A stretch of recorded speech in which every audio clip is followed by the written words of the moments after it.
भाई अगर तुम्हारा मैथ्स के एग्जाम में 80/80 का टारगेट है ना, तो ये वीडियो को एंड तक जरूर देखना। एक बच्चे की कॉपी दिखाने वाला हूं, बहुत बढ़िया तरीके से इसने बेटा इस पूरी की पूरी अपनी आंसर शीट को चेक किया है। बहुत छोटी छोटी डिटेल्स पे इसने अपने मार्क्स काटे हैं, और अगर तुम ये सारी की सारी छोटी छोटी डिटेल्स को समझ पाओगे ना, तो तुम पक्का 80/80 वाली प्रेजेंटेशन करके आ पाओगे 10 तारीख को अपने मैथ्स के बोर्ड एग्जाम में। तो चलो भाई कहानी को शुरू करते हैं। सबसे पहले भगवान का नाम लिखा हुआ है, अच्छी बात है ना, थोड़ी सी पॉजिटिविटी मिल जाती है अपने को। स्कोर क्या रहा है इस बच्चे का बेटा? 73/80। अब आपको एक एक करके मैं सारी चीजें बताऊंगा जो इस बच्चे ने बहुत ही अच्छे तरीके से यहां पर मेंशन भी करी हुई हैं। आप लोगों के लिए बेटा बहुत यूजफुल होने वाली ये वाली वीडियो। तो सबसे पहले बेटा देखो, यहां पर ऑब्जेक्टिव क्वेश्चन में आपको कहानी लिखने की जरूरत नहीं है, इसलिए यहां पर अगर आप कोई शॉर्ट ट्रिक्स जानते हैं, कोई अच्छे मेथड्स जानते हैं, तो आप उनको लगा के अपने सवाल को जल्दी बना सकते हैं, टाइम बचा सकते हैं। लेकिन यहां पर ध्यान रखिए, ऐसा नहीं है कि आपको बेटा शीट कम पड़ जाएगी, या फिर इतनी गरीबी नहीं दिखानी बेटा एग्जामिनर को कि यहां पर 2 3 4 मतलब एक के बाद एक लिखे जा रहे हैं। थोड़ा सा स्पेस रहेगा तो देखो कितना ब्यूटीफुल लगता है, चाहे हैंड राइटिंग अच्छी हो या ना हो। स्पेस रहेगा ना तो बेटा साफ सफाई दिखती है तुम्हारी आंसर शीट में, और वो देखने में अच्छी लगेगी, विजुअली अपीलिंग लगेगी, तो बेटा एग्जामिनर के चेहरे पे भी एक अच्छी सी स्माइल आएगी, और उसका मूड भी बेटा वैसा ही अफेक्ट होता है। तो यहां पर एक चीज बहुत अच्छी है कि आप लोगों को ऑब्जेक्टिव क्वेश्चन में भी एक एक लाइन का गैप लेके चलना है। आराम से प्यार से आपके सारे के सारे आंसर्स विजिबल हैं, क्लैरिटी है, बीच में गैप्स है। उसके बाद आते हैं बेटा सेक्शन बी पे। अब देखो यहां पर प्रॉपरली लिखा गया है कि गिवन क्या चीज थी, क्या चीज आप लोगों को प्रूव करनी है, और यहां से हमारा प्रूफ चालू हो रहा है। सारी चीज लिखी हुई है बेटा प्रॉपरली, यहां पर स्पेस के साथ आंसर को लिखा गया है। हैंड राइटिंग भी डिसेंट मेंटेन करी जा रही है। अब आते हैं बेटा 22nd क्वेश्चन पे। यहां पर देखो, जहां पे डायग्राम की रिक्वायरमेंट है, बनाई है डायग्राम। ऐसा नहीं है कि बस लिख दिया और मान लिया कि एग्जामिनर खुद से समझ लेगा, बेटा नहीं। एग्जामिनर हमारे चाचा जी नहीं है बेटा, उनको तुमको एक स्ट्रेंजर मान के ही चलना है। तो स्ट्रेंजर को बेटा तुम तो सब ही दिखाओगे, सब ही चीज तुम लोगों को प्रॉपरली वहां पर लिखनी पड़ेगी, बयां करना पड़ेगा। जहां पे डायग्राम की रिक्वायरमेंट है, you will have to draw that. जहां पे ऐसा लगे ना 20% भी लगे कि यार डायग्राम बनाऊं या नहीं बनाऊं, तो बेटा बनाकर आ जाना, ठीक है। और डायग्राम पेंसिल से बनाना भाई अपना। आगे चलते हैं। देखो यहां पर जहां पर भी उसकी वो चीज वैलिडेट हो गई, उसने प्रूफ कर दिया या फिर कोई आंसर आया, तो यार वो चीज ना क्लियरली मेंशन कर दो, ताकि एग्जामिनर को ना ज्यादा ढूंढने की जरूरत ना पड़े। एग्जामिनर से बेटा एकदम कम से कम मेहनत करवानी है। एग्जामिनर को तुम समझो कि वो कतई आलसी इंसान है, उसको जितनी कम मेहनत करवाओगे वो उतना तुम लोगों से प्रसन्न होकर तुमको मार्क्स देगा, ठीक है। आगे बढ़ते हैं बेटा। यहां पर अगेन गिवन चीज ये तक लिखा हुआ है कि भाई सर्कल है, 2 tangents from the same point, ये सारी चीजें मेंशन्ड है। बहुत अच्छा लगा मेरे को। देखो ये अगर नहीं भी लिखोगे तो आपके मार्क्स नहीं कटेंगे, लेकिन यहां पर आप एक श्योरिटी दे रहे हो खुद को कि यार मैं अपनी साइड से छोटी सी छोटी गलती भी नहीं कर कर आऊंगा, छोटी से छोटी चीज भी नहीं छोड़कर आऊंगा बेटा। यहां पर क्या प्रूफ करना है? प्रूफ है, डायग्राम बन गया है प्रॉपरली। कंस्ट्रक्शन बहुत इंपॉर्टेंट है, जल्दबाजी में हम कंस्ट्रक्शन लिखना भूल जाते हैं और डायरेक्टली कंस्ट्रक्शन करके क्वेश्चन को चालू कर देते हैं। लिखना बहुत जरूरी है बेटा, ठीक है। और ये बहुत इंपॉर्टेंट है, गलती होती है लिखते वक्त तो उसको ठक ठक ठक ठक ठक ठक ऐसे नहीं काटेंगे बेटा। सिंपल एक ऐसा तुम लोग काटा वाला अपना मार्क मार लो और आगे बढ़ जाओ। तुम उसको फालतू के लिए बहुत ज्यादा काटा पीटी नहीं करोगे, सिंपल कट से तुम करके आगे बढ़ जाओगे। आ जाओ भाई, आगे चलते हैं। यहां पर प्रॉपरली वही सारी चीजें हैं जो मैं रिपीट कर चुका हूं। यहां पर एक बहुत अच्छी चीज मेरे को दिखी। अब ये बेटा सब्जेक्टिव है, अगेन मैं आपको समझाता हूं सिचुएशन क्या है।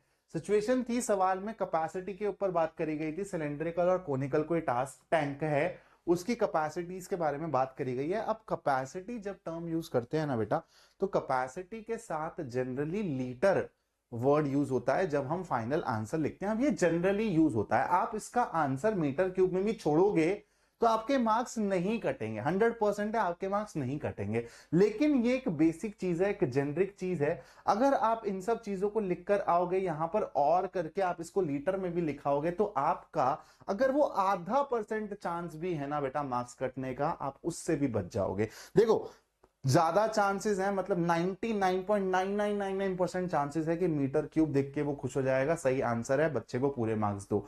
मान लो बेटा कि उसका 0.00001% मन कर गया नंबर काटने का कि यार कैपेसिटी है, लीटर लिखना चाहिए था, यहां पर और लगा के लिखना चाहिए था। तो अगर आपने लिख दिया तो उसको कोई और ऑप्शन मिलेगा ही नहीं, उसको फुल मार्क्स देख के बेटा आगे बढ़ना ही पड़ेगा। तो ये छोटी छोटी चीजें जैसे इसने लिखा हुआ है कि generally capacity should be answered in litres, millilitres, तो ये सब यूनिट्स हम लोग यूज करते हैं। चलो उसके बाद सेक्शन सी पर आते हैं। अब देखो यहां पर इस बच्चे ने क्या किया, देखो यार जब सवाल बनने की कगार पर होता है ना कि बन गया, तो सिली एरर्स होने के सबसे ज्यादा चांसेस होते हैं। इस चीज को नोट करना, आपके साथ ही जब आप घर पे सैंपल पेपर लगाओगे ना तो भी होगा कि पूरा सवाल बन गया बन गया बन गया बन गया, और लास्ट में जब मेरे को 3-4 बस अब वो करनी, कैलकुलेशन करनी है, 3-4 अब सेंटेंसेस लिखने हैं, स्टेटमेंट्स लिखने हैं, वहां पर मैं कुछ ना कुछ गड़बड़ कर दूंगा। एलसीएम वाला सवाल है, सब कुछ सही किया, एलसीएम तक सही निकाला बेटा, जब इसको इसने कन्वर्ट किया मिनट्स के अंदर तो क्या लिख दिया, क्या लिख दिया, 7 मिनट 2 सेकेंड जल्दबाजी के अंदर, 432/60। तो ये किसके बराबर होगा बेटा, 7 मिनट। और यहां पे देखो क्या है, ये 12 सेकेंड आएंगे ना बेटा, इसने यहां पर गलती से जल्दबाजी में, ऐसा नहीं है कि पता नहीं है, 2 सेकेंड लिख दिया, उसके चक्कर में क्या हुआ, 3 नंबर के सवाल में 2.5 मार्क मिले हैं भाई साहब को। तो आप लोग ध्यान रखना, जब आप क्रॉस चेक भी कर रहे होगे ना, एंड में अपना पेपर देख भी रहे होगे, तो तुमको सिली एरर्स ना हमेशा क्वेश्चंस के एंड में मिलने की प्रोबेबिलिटी ज्यादा होगी। तो क्वेश्चंस का जो एंड है ना उनको चेक करना, क्योंकि एग्जामिनर भी एंड देख के ही तुमको नंबर देता है। तो एंड में चेक करना कहीं यूनिट मिस तो नहीं हो गई, कहीं पे कुछ कैलकुलेशन एरर तो नहीं हो गया ऐसा सिली सा, कहीं पे यार कुछ चीज लिखनी थी और वो रह तो नहीं गई। ये बहुत इंपॉर्टेंट टिप है बेटा, और ये मैंने अपनी पहले वाली प्रेजेंटेशन वीडियो में नहीं दी थी, इस वाली वीडियो में वाली प्रेजेंट आपको टिप दे रहा हूं। आगे बढ़ते हैं थोड़ा सा। उसके बाद देखो बेटा यहां पर प्रॉपरली आपका एज वाला क्वेश्चन है, तो उसने लिखा है कि किसको मैं एक्स मान रहा हूं, किसको मैं वाई मान रहा हूं, अज्यूम करके चल रहा हूं कि x is greater than y. सारी चीजें जो जो लिखी हुई हैं वो लिखा हुआ है, जो गिवन है वो चीज क्लियरली लिखी हुई है, प्रॉपरली स्पेस के साथ आंसर लिख रहा है बच्चा, और एंड में जो आया उसको डब्बे में बंद कर रहा है। This is a very nice answered question. उसके बाद अगेन बेटा आपका प्रूफ वाला सवाल आया, तो गिवन चीज क्या है वो लिखी हुई है, क्या प्रूफ करना है, प्रूफ कहां से चालू हो रहा है, डायग्राम बना हुआ है प्रॉपरली, सारी चीजें बढ़िया तरीके से लिख रखी हैं, कंप्लीट आंसर है, पूरे मार्क्स मिल जाएंगे। आगे बढ़ते हैं। अगेन ये वाला सवाल भी एकदम सही है।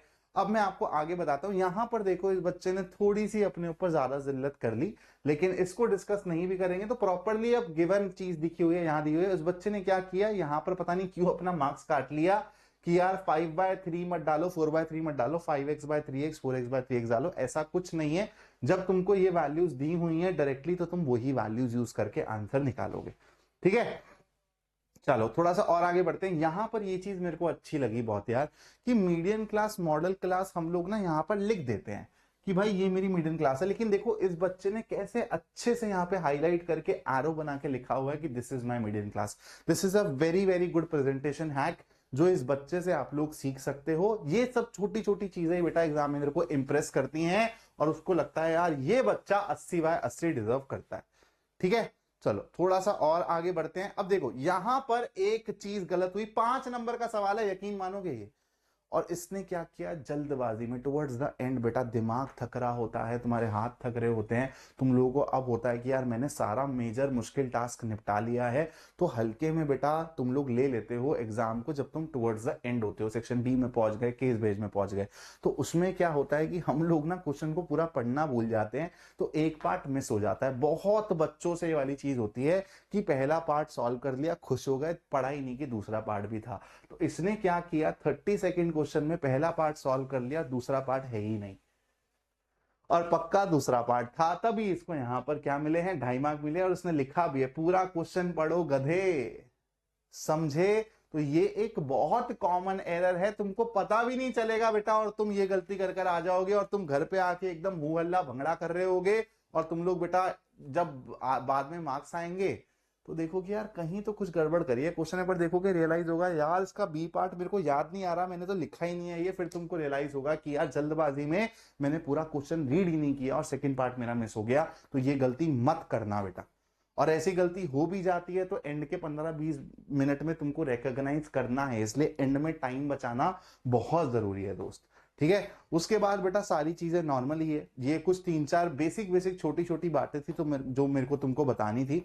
अगर तुम इन सब चीजों पे बेटा थोड़ा सा ध्यान रखोगे, एंड में अपने आंसर्स को चेक करो, तो बेटा हमेशा जब भी तुम 15-20 मिनट में आंसर्स क्रॉस चेक कर रहे होगे, जो तुम्हारे क्वेश्चन का एंड वाला पार्ट है ना, वहीं पे ही गलती मिलने के चांसेस सबसे ज्यादा होते हैं। जल्दबाजी में ऐसा ना हो कि कुछ पार्ट छूट जाए क्वेश्चन का, कि सेकंड पार्ट मिस हो गया, थर्ड पार्ट मिस हो गया, हो जाता है कभी फ्लो फ्लो में, ज्यादा खुशी खुशी में हम लोग क्वेश्चन मिस कर देते हैं। तो ये सारी गलतियों का तुम लोगों को ध्यान देना है, ठीक है। पॉइंट्स का फाइनल आंसर क्या आ रहा है, कैलकुलेशन एरर होंगे जैसे इस बच्चे के हुए हैं, लेकिन फिर भी अगर मैं इस बच्चे का पेपर चेक कर रहा होता तो मैं इसको 75 प्लस ही देता। इसने काफी स्ट्रिक्ट चेकिंग करी है बेटा, इतनी स्ट्रिक्ट चेकिंग होती नहीं है, लेकिन आप लोगों को एब्सोल्युटली ब्लंडर्स करके नहीं आने हैं, स्पेस मेंटेन करना है। अब कैलकुलेशन एरर कर दोगे, तुम्हारा आंसर ही मैच नहीं करेगा। एग्जामिनर के पास आंसर की होती है पूरी की पूरी, अब तुम्हारा आंसर ही मैच नहीं कर रहा बेटा, तो उसको आधा एक मार्क काटना ही पड़ेगा, और वहां पर तुम लोग दोबारा वो 77, 78,